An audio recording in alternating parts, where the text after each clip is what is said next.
Show you how to make crispy seaweed, one of the most popular dishes in Chinese restaurants. First of all, I'm going to show you how to make my spicy Sichuan style prawns. This is a very fast and tasty recipe. Bring your wok to a high temperature, and once it's hot, add 1.5 tablespoons of groundnut oil. I like to use groundnut oil because it's perfect for stir frying.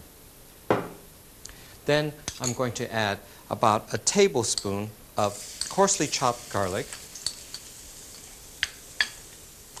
about 2 teaspoons of root ginger, chopped like this, and about 2 tablespoons of finely chopped spring onions.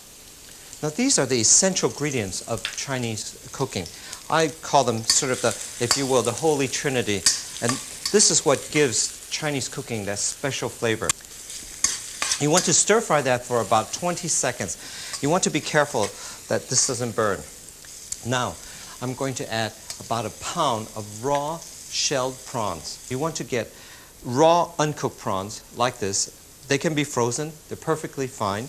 And this is how you shell them. You just take off the shell like this. Just open them up like this. They're very easy to peel. And you want to take off this tail here and cut along the back. Now sometimes you have to take out this black vein like that. Simple as that. And you want to rinse your prawns and just pat them dry with kitchen paper, and then you're ready to stir fry them. Now, this is getting along very, very nicely. I'm adding the prawns, and you want to stir fry that all together for about a minute. Now I can add all the other ingredients, and these are good store cupboard basics. First of all, I'm going to add about 1 tablespoon of tomato paste. By the way, this dish is just wonderful on top of things like pasta.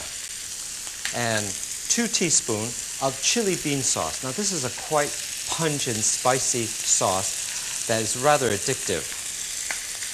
It's really worth getting, especially if you like spicy things. This is really the hallmark of Sichuan cooking. A little bit of salt, not too much. Some freshly ground black pepper that really will be very nice. 2 teaspoons of Chinese black vinegar, or if you can't get this, just cider vinegar will do. 2 teaspoons of sugar. And this will balance all the flavors, especially the spicy flavors. God, that looks very good indeed. And finally, 2 teaspoons of sesame oil. Remember, sesame oil has that wonderful nutty flavor, and it's really used not for sort of as a cooking oil, but more or less as a flavoring. Now, I can tell that the prawns are done because they're quite firm. Now, remember not to overcook them. I think this is the problem when a lot of people are cooking prawns. They're afraid that they're not cooked enough. As long as they're firm, like this, they're done. That's my spicy Sichuan style prawns, and I think it goes perfectly with plain steamed rice.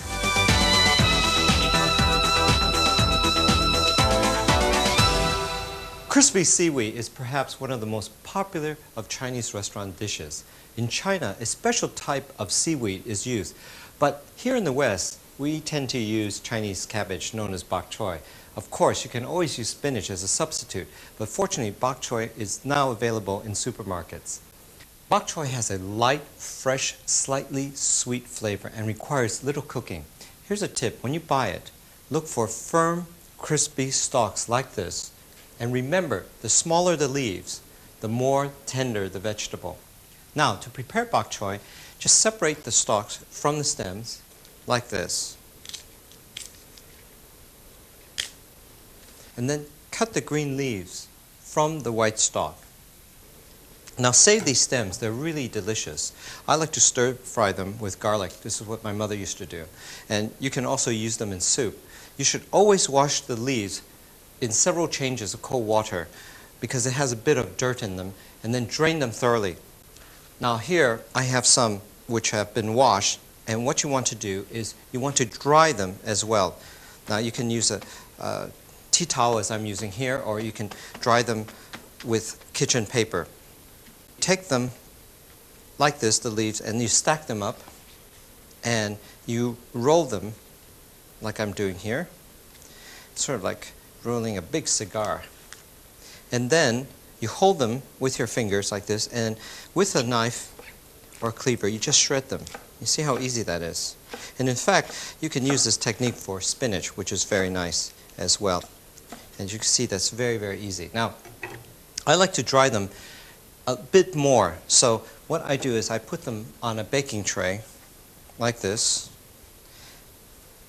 and I dry them in a very low oven for about 15 minutes. Your oven should be preheated to 120 degrees centigrade, and that's gas mark half. Once that's done, remove them from the oven and leave them to cool. You see how they've shrunk. Don't be alarmed, this is the way they should look. Now this can be done the day before you serve them, for example, if you want to cut down on last-minute effort when you're having a dinner party. Now, cook the leaves. Now, this is very important. You bring your wok to a high temperature and then add about 1.5 pints of groundnut oil.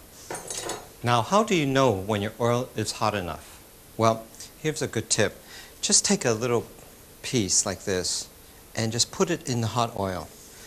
Now you see, if it doesn't brown too much, you know that it's hot enough. But if it browns too much, take it off the heat and just allow it to cool a little bit before you start frying them.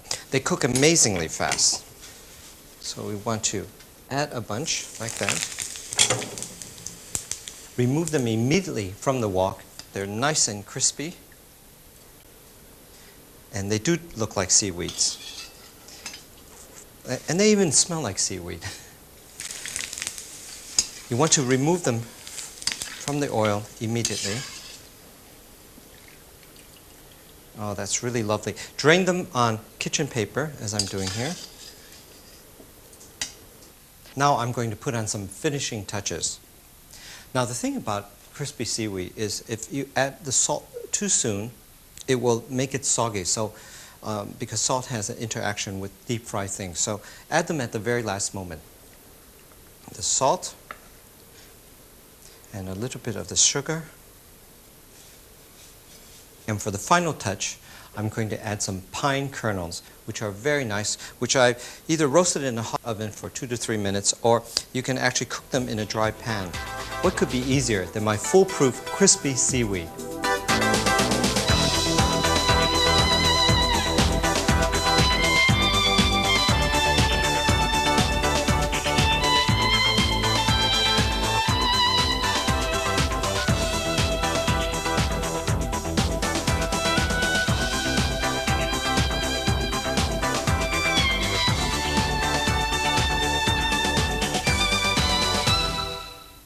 The delicious dishes from Ken Hom's Foolproof Chinese Cookery are featured in this BBC book with a step-by-step guide to 40 of the most popular recipes.